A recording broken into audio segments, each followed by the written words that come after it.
When Martin Parry received a call saying his wife Dell had been hit by a car and needed life-saving surgery, he was naturally distraught. The caller said he was an NHS surgeon and that Mr. Parry needed to hand over £300 before the operation could take place. He sounded genuine, and what made it more convincing was that it appeared that he was using Mrs. Parry's mobile phone. But after her husband had transferred the money, it quickly became clear that Mrs. Parry had not been involved in an accident and that he had been conned. The cruel fraudsters had used specialist technology to make it look like they were calling from her phone. The practice, known as spoofing, allows criminals to mask their identities and impersonate people. Mr. Parry, 47, said, "It was blind panic when I heard that my wife was hurt, and I fell for it for two reasons. It was a call from her phone and the fraudster was so convincing about her injuries. I have never been caught out on a scam before. I'm ex-military, so I'm pretty clued up with things like this. But I fell it for hook, line and sinker because it involved my family. And if they can get me, they can get a lot of people. They can get anyone."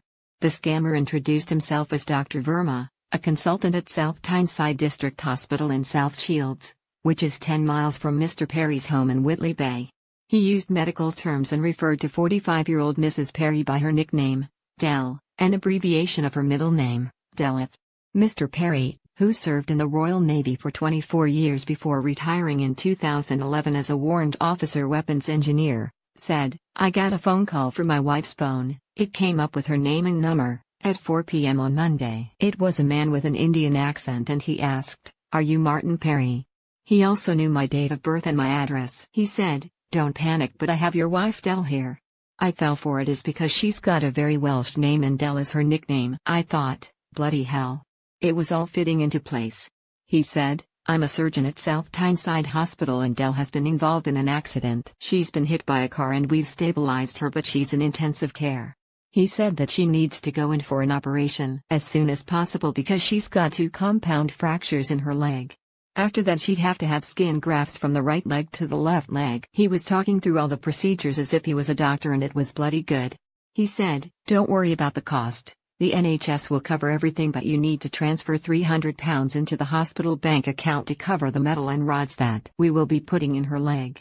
The con man explained that it was a paperwork exercise and that he would get the money back. Panicked, Mr. Parry used online banking to transfer £300 to the fraudster's account and then hurried to the hospital to be by his teaching assistant wife's side. He called relatives on the way to see if they could pick up the couple's 2 children, Rachel, 9, and Jake, 11. From school. He spoke to Rhiannon Williams, Mrs. Parry's sister, who said she was due to meet the couple's daughter, Rachel, at a dance studio. Mrs. Williams was in the dance studio and went outside to go and collect Rachel.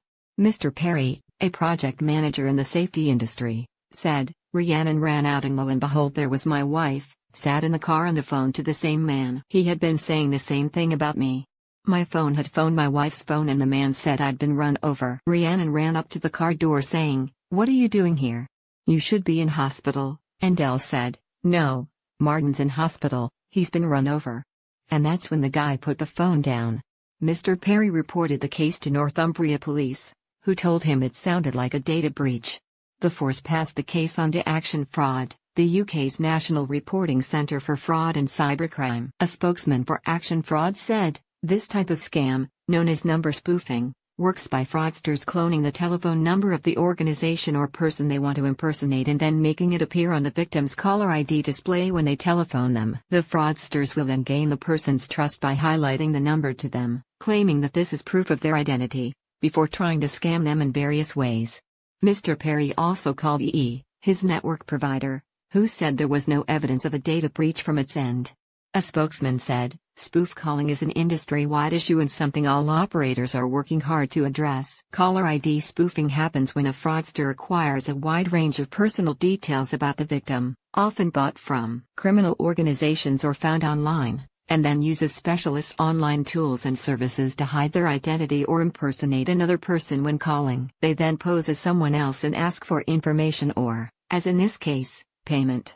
Mr. and Mrs. Parry, who have been married for 22 years, have been left wondering how their personal information was leaked. Mr. Parry said, "I've never heard of a scam like this before and I don't get shaken up very often, but this one shook me up. I'm kicking myself now. How can I fall for this?"